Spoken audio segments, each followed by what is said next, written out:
أوصيكم والنفس بتقوى الله عز وجل فقد فاز المتقون. أوصيكم وأوصي نفسي كما تقدم بتقوى الله عز وجل. Ndugu zangu watukufu wa Islam, napenda kuchukua fursa hii katika siku yetu hii ndani ya mimbari hii, katika msikiti huu, katika mbele ya nyuso za waumini hawa, katika siku yetu ya leo hii, katika masaa haya na wakati huu, kuwahusia na kuendelea kuwahusia kuhusu kumcha Allah tabaraka wa taala. Enyi waja wa Allah tabaraka wa taala, enyi vipenzi na wafuasi wa Mtume Muhammadin sallallahu alayhi wasallam, hutuba yetu ya leo biidhnillahi tabaraka wa taala, katika dakika hizi chache tutakumbushana kuhusu waqafatun maa surati al-Adiyat. Tutasimama kuhusu mafundisho yaliyokuja katika surat al-Adiyat. Enyi waja wa Allah tabaraka wa taala, hakika katika sura hii kuna mazingatio makubwa sana kwa mwana wa Adam kiujumla, na hasa kwa Muislamu kuchukua mazingatio yaliyoelezwa na Allah tabaraka wa taala katika sura hii. Enyi waja wa Allah tabaraka wa taala, huenda mtu akawa anasoma hii sura bila ya kusimama katika kupata mazingatio yaliyomo katika sura hii, kwa sababu sura hii imeanza na kutaja habari za farasi wanaokwenda mbio katika nyakati za ushambuliaji wa matukio mbalimbali ya kivita, lakini pakafungamanishwa hilo jambo la hawa farasi na jambo la mwanadamu. Enyi waja wa Allah tabaraka wa taala, sura imeanza kwa kusema, baada ya kusema a'udhu billahi minash shaitani rrajim bismillahir rahmanir rahim, imeanza sura kwa kusema wal adiyati dhabhan. Allah tabaraka wa taala ameanza na wau ya kiapo kwamba naapa kwa farasi waendao mbio wakipumua, waendao mbio wakipumua, falmuriyati qadha, na wakitoa moto kwa kupiga kwato zao chini wakati wakienda mbio, kwa sababu ya jambo ambalo liko mbele yao, jambo la vita. Kwa hiyo hata mwendo wao unaenda kwa mwendo wa vita, mwendo wa hatari. Falmughirati subha, na wako tayari hawa farasi kushambulia wakati wa asubuhi pale ambapo wameelekezwa katika jambo hilo la kushambulia.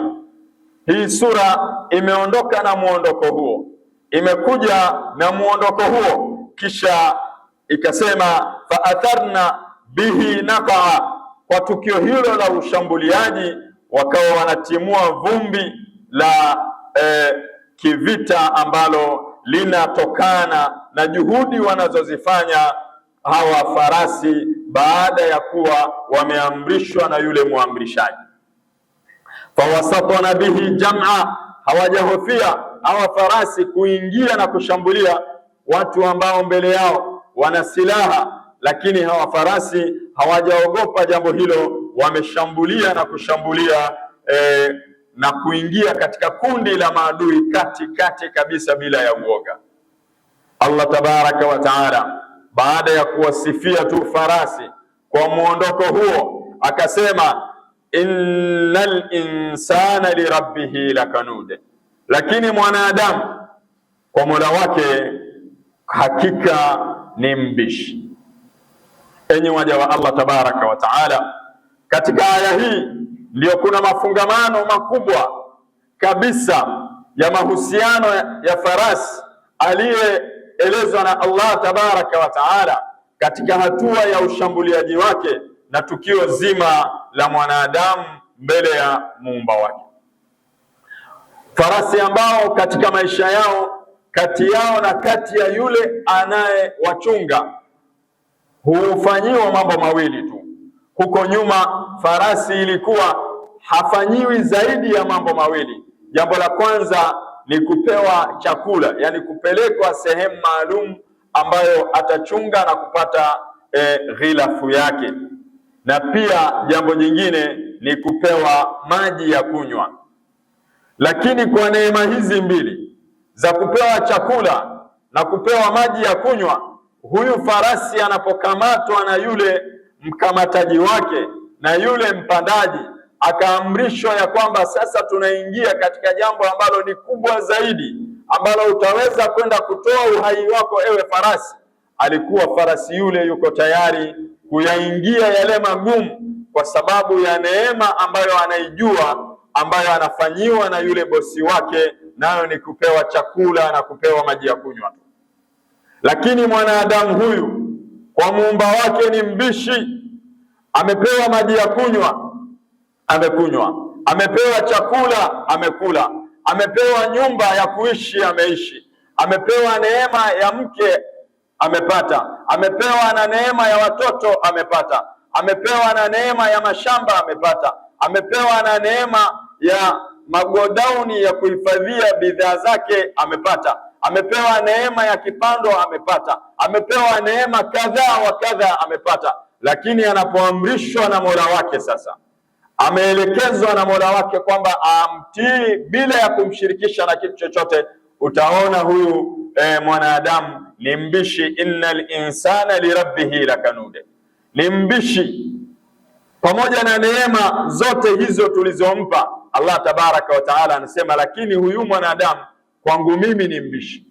Yani anashindwa na farasi ambaye amepewa neema mbili tu na bosi wake, lakini anatii na kutii pale endapo anasakiziwa na kuingizwa katika hatari, yuko tayari kutii huyu farasi.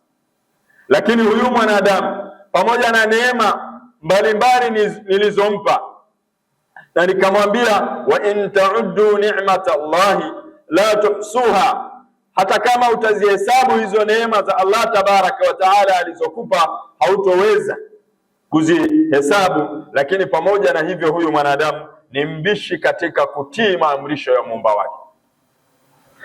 Kumekuja maamrisho ya muumba wake na kumekuja maamrisho mengine. Mwanadamu yuko tayari kufuata maamrisho mengine, akaacha maamrisho ya muumba wake. Na haya maamrisho yote mawili ni nas. Hii ni nas huenda ya mwanadamu mwenzake, na hii ni nas ya muumba wake. Yuko tayari kuachana na maelekezo ya Mola wake, akafuata maelekezo mengine. Kwa hiyo Allah tabaraka wa taala anasema innal insana lirabbihi lakanude, lakini mwanadamu kwa muumba wake ni mbishi, sio kama farasi. Farasi ambaye amepewa neema chache, lakini anazifanyia kazi kweli kweli, anazifanyia juhudi kweli kweli, hata katika mazingira ambayo yatampelekea kutoa uhai wake. Lakini maadamu yule ni bosi wake aliyemtunza, basi yuko tayari kutekeleza hayo yote kwa juhudi ambazo hata kwato zake zinatoa cheche pale ambapo anapambana na kuyaingia hayo magumu. Lakini mwanadamu kwa muumba wake ni mbishi. Wa innahu ala dhalika la shahida, bora angekuwa mbishi na hajui anachokibishia. Anajua ya kwamba yeye ni mbishi kwa muumba wake. Pale ambapo ameamrishwa kumtii Allah tabaraka wa taala kuswali, anasema ipo siku nitaswali, nikijaliwa nitaswali. Ujaliwe vipi tena hali ya kuwa tayari neema ya afya unayo, neema ya uzima unao, na kibla unakijua, na maji namna ya kutia udhu unajua? Sasa ujaliwe kitu gani tena ewe mwana wa Adam, ndio uone kwamba huu ndio muda sasa wa kumsujudia muumba wangu? Au pale endapo umeneemeshwa neema ya uongozi au nafasi yoyote, sasa ujaliwe nini tena baada ya kuwa nafasi ya uongozi unao na watu wanakusikiliza wapo? Sasa ujaliwe nini tena ambayo itakufanya sasa ndo uone kwamba kibla kwako ni jambo la msingi.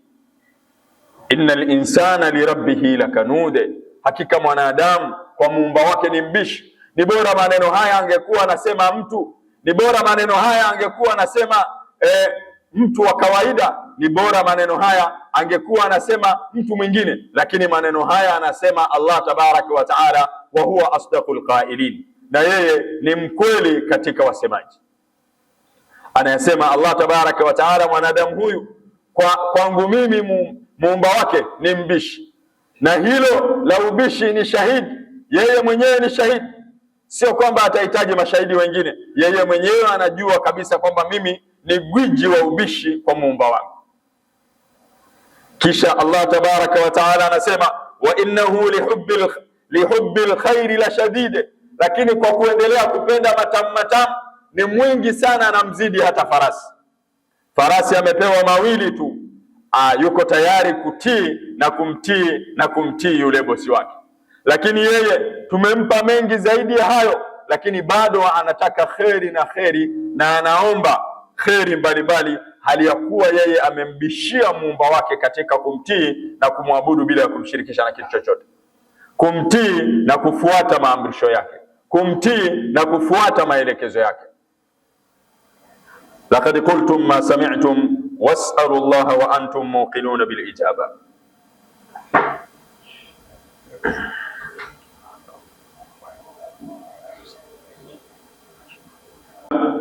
Wassalatu wassalamu ala rasulillah sallallahu alayhi wasallam, amma ba'd. Ama baada ya kumshukuru Allah tabaraka wa taala na kumtakia sala na salam mtume wetu Muhammadin sallallahu alayhi wasallam, enyi waja wa Allah tabaraka wa taala, enyi vipenzi na wafuasi wa mtume Muhammadin sallallahu alayhi wasallam, tumerudi tena katika hutuba yetu ya pili, kuwa ni muendelezo wa hutuba yetu ya kwanza. Enyi waja wa Allah tabaraka wa taala, aya hii inatuzindua na kututanabahisha kwamba tuwe ni watu wa kukumbuka neema tulizopewa na Allah tabaraka wa taala zaidi ya farasi, na pia inatuzindua na kutukumbusha kwamba tuna neema mbalimbali ambazo tumepewa zaidi ya farasi. Tulitakiwa tuwe ni watiifu mbele ya Allah tabaraka wa taala zaidi ya farasi katika utiifu wake kwa bosi wake, bosi ambaye juhudi yake kubwa aliyokuwa anaifanya kwa huyo farasi ni kumtafutia chakula chake na kumsogezea maji yake ya kunywa tu. Lakini kwa neema hizo mbili, farasi ametia akilini, ameweka katika ubongo unaohifadhi kumbukumbu ya kwamba huyu ni mheshimiwa na ni bosi kwangu, anastahiki kufanyiwa yote hayo, hata akinipeleka katika vita nitatii amri yake na nitaonyesha juhudi zangu kwa sababu ya neema anazonifanyia. Sasa mwanadamu huyu amepewa neema ya chakula, tumesema, akapewa neema ya kinywaji, akapewa na neema mbalimbali na neema mbalimbali.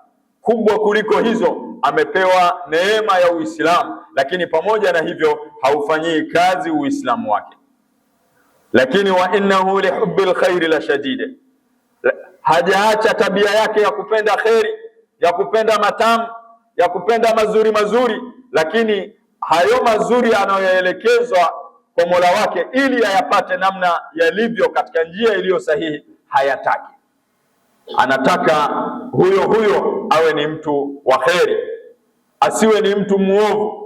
Anaelekezwa njia ya kuwa mtu wa kheri na kutokuwa mtu wa muovu ni hii hapa, hataki kuifuata. Anataka huyo akienda kuiba asikamatwe, na akikamatwa asipigwe, na akipigwa asiumie, na akiumia basi asife, na akifa basi asiende motoni, na ikitokea kwamba anataka kwenda motoni basi atolewe aingizwe janna. Yani huyo kwa kosa hilo huyo anahitaji akamshirikishe Mwenyezi Mungu, na akimshirikisha basi mambo yake yafanikiwe hata kama amemshirikisha Mwenyezi Mungu, na akifanikiwa azidishiwe, na akizidishiwa basi aneemeke zaidi na zaidi hata kama amemshirikisha muumba wake. Wa innahu lihubbil khairi la shadide, huyu mwanadamu kwa kupenda matamu ni mwingi sana. Umesema bora maneno haya angekuwa ameyasema mimi na wewe, lakini maneno haya ni maneno ya Allah tabaraka wa taala. Waman asdaqu min Allahi qila waman asdaqu min Allahi haditha, hakuna yoyote ambaye ni mkweli zaidi ya muumba wa viumbe wote. Kisha akasema afala ya'lam, hivi hajui huyu mwanadamu kwa yale anayoenda kinyume na maamrisho ya Allah tabaraka wa taala, kwamba kuna kitu kitamjia mbele yake. Afala ya'lam idha bu'thira ma fil qubur, hivi atakuja kusema nini pale ambapo makaburi yatafukuliwa. Wa husila ma fi sudur, na makaburi yaliyopo ndani ya mwili wa mwanadamu yatakapofukuliwa pia. Yametajwa makaburi mawili ambayo yanastiri ima vitu vilivyooza. Ametaja makaburi ya kwanza ni makaburi ya ardhi, kisha akataja vifua baada ya makaburi haya ya kufunika maiti, kwa sababu vifua yawezekana kuna kifua kimeficha madudu zaidi ya kaburi lililohifadhi mwili wa mtu.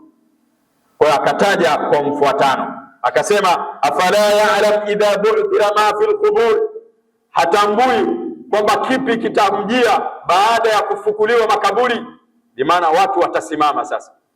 Wa husila ma fi sudur, na yakafukuliwa makaburi ya mioyo yaliyohifadhi mambo yote, siri zote, mipango yote ya kuangamiza watu au ya kutengeneza jamii, yote imefichwa katika makaburi ya vifua vyetu. Kwa hiyo Allah tabaraka wa taala akataja sehemu zote hizi mbili, kwamba atasemaje huyu mwanadamu tutakapofukunyua na kutoa yale yaliyomo katika siri hizi mbili. Inna rabbahum bihim, hakika mola wao juu yao, yauma idhin, siku hiyo, la khabir, ni mjuzi, amehifadhi yote. Amehifadhi idadi ya waliotangulia mbele ya haki, amehifadhi wale wote watakaopitia makaburini, na amehifadhi yale yote yaliyopita katika vifua vya watu. Kwa hiyo ndugu zangu watukufu wa Islamu, tuchukue sura hii tuifanye kwamba ni kioo kwetu sisi kwa Ijumaa yetu ya leo, kwamba tubadilishe tabia zetu, tubadilishe muondoko wetu mbele ya Allah tabaraka wa taala, tubadilishe aina ya mahusiano yetu na Allah tabaraka wa taala, tuwe na muondoko mkubwa zaidi ya huyu farasi ambaye anamtii bosi wake ambaye amemneemesha na kumsaidia katika neema mbili za kula na kunywa tu. Lakini sisi Allah tabaraka wa taala ametuneemesha neema nyingi, na kama tutazihesabu hatuwezi tukazidhibiti, kama alivyosema Allah tabaraka wa taala. Kwa hiyo tuifanye sura hii, suratul Adiyati, kwa Ijumaa yetu ya leo mpaka hadi Ijumaa nyingine, kuwa ni kioo cha kubadilishia tabia zetu na muondoko wetu. Huenda katika mazingira ya uhudhurishaji ikawa kuna point ambazo nimezisahau. Hakika Allah tabaraka wa taala yeye ndio mjuzi wa maneno ya waja wake. aqulu ma Allahumma salli ala Muhammad wa ala ali Muhammad kama sallaita ala Ibrahim wa ala ali Ibrahim fil alamin innaka Hamidum Majid. Allahumma arda anil khulafa'i ar-rashidin minhum Abu Bakr wa Umar wa Uthman wa Ali wa jami' ashabi nabiyyina Muhammadin sallallahu alayhi wa sallam. اللهم صل على محمد وعلى آل محمد كما صليت على إبراهيم وعلى آل إبراهيم في العالمين إنك حميد مجيد. اللهم بارك على محمد وعلى آل محمد كما باركت على إبراهيم وعلى آل إبراهيم في العالمين إنك حميد مجيد. اللهم أرض عن الخلفاء الراشدين كما قلنا. ربنا آتنا في الدنيا حسنة وفي الآخرة حسنة وقنا عذاب النار. اللهم أرنا الحق حقا وارزقنا اتباعه، وأرنا الباطل باطلا وارزقنا اجتنابه برحمتك يا أرحم الراحمين. وصل اللهم على نبينا محمد وعلى آله وصحبه وسلم. فأقم الصلاة.